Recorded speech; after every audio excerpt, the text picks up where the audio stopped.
Hey YouTuber, good morning, Rob. Guys, I want to talk about this little gadget. I've talked about it before.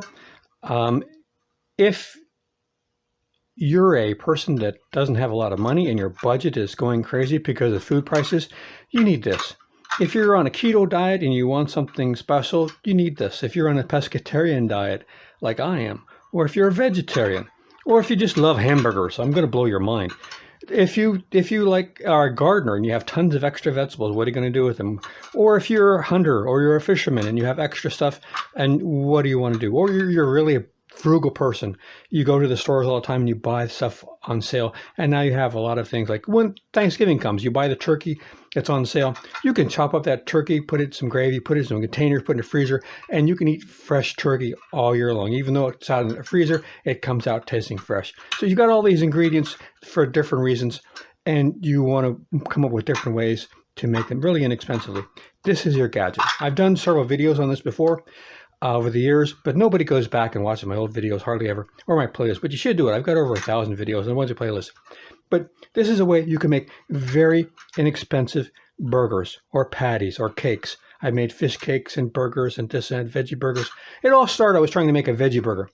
And I use a frying pan, and I use this, I put my vegetables in here, and an egg, and then I put it in the frying pan. It worked out pretty good. But later on, I got a panini grill, and it grills on both sides. But the cool thing about this is it holds your ingredients together. Even if it's ingredients that don't normally get made into a patty or a burger, you can do it with this because it holds it together, and then you can press this down and have it come out into your panini grill, or if your frying pan, or even if you got a deep fryer, you want to do something like that, you could put it on top of a spatula and then hold it over the pan and then bring it down to the grease and then remove the spatula and have it come right into the grease that way. I've even made desserts with this. There's a video on it. I'll leave the links to it in the video description. But the reason I'm kind of excited about letting you know about this is yesterday I made another burger, but I used the wheat. You can't get things much cheaper than wheat berries. This, I just put it I soak it overnight, and then I put it in the pressure cooker, and then I have little wheat berries I can put into my burgers, and it makes very inexpensive meals. Like I said, if you're on the keto diet and you're eating a lot of meat, you can do it. You can make little burgers. And this is the same material, just cooked different temperatures for different amounts of time. So you can have different textures. These ones, they because there's hardly anything in there to bind it up. It's a little more crumbly, but what I do is I put it into the glass prep containers, and I layer it with cheese and make like a lasagna or like a meatloaf with cheese. But you can do so many things with this. Like I made a big batch yesterday. I filled up this bowl with the vegetables and carrots, lots of chickpeas and onions and garlic and peas and carrots and mackerel, onions, olives, all sorts of things. And then also they freeze very well. So I don't have these on bread with like a burger, but I just have them separate on a plate, or like I said, I'll layer them with cheese or put tomato sauce on there or something. So you can do so many things with this little gadget. And it's just a tuna fish can that has a little wooden bead here, but you don't need that. You could put a nut there if you wanted to, but there's a nut. This is a machine screw. There's a nut that's stainless. And if you had no way to make a hole, or if you didn't have a machine screw, what you could do if you had a can that had easy to open on both sides, you could just open up on both sides, and then once again put on the spatula, fill up your stuff, and then put it over the pan, remove the spatula, and press it down. And if you want to make hamburgers, here's I hope you're sitting down. This is going to blow your mind. You get your hamburger meat. You know, the key to making good hamburgers is you don't mess with it. You don't keep meaty, and you want to treat it as lightly as possible. So gently press in a little small, thin layer of hamburger meat.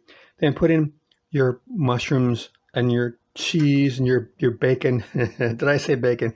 Now put another layer of your hamburger meat. Just press it down just lightly on the side. Then plop it out into the pan, and you have a hamburger stuffed with cheese and bacon and mushroom. like I said, I made a dessert out of this. I made a thin layer of a sheet cake and cut out little circles, then put one circle of the cake, then filled it with ice cream and put another layer of cake and put it on the tray and put it in the freezer. Then I had little ice cream sandwiches. So like you can make veggie burgers and ice cream sandwiches. You can make bacon burgers and you can make wheat burgers. So you can do tons of stuff. And like I said, the cool thing about this is if you have access to a lot of inexpensive food, you can prepare it in a way that you don't normally prepare it that is kind of more appetizing. And so I think is like you get the cans of corn for 50 cents and peas 50 cents, but that's on your plate. But you put it in a burger, it's totally different. And you can, if you have access to inexpensive spices, you can jazz up. We have more flavors. Like I said, I've also layered these with cheese or put tomato sauce on them. Done all sorts of things you can do. Very inexpensive way to make your meal and your food to go much longer. And like I said, if you have access to food you can forage or fish or hunt, or you can find really low cost foods. Like right now I'm experimenting with these sprouts. I just made some burgers with the mung bean sprouts, and now I'm going to be experimenting with the sunflower seed sprouts. I found that you can get the bird seed sunflowers seeds for like 50 cents a pound instead of $20 a pound. So I'm going to be diving into that real soon. So go check out the other videos I've made over the years made with this little gadget, and check out my playlist and my recipe playlist.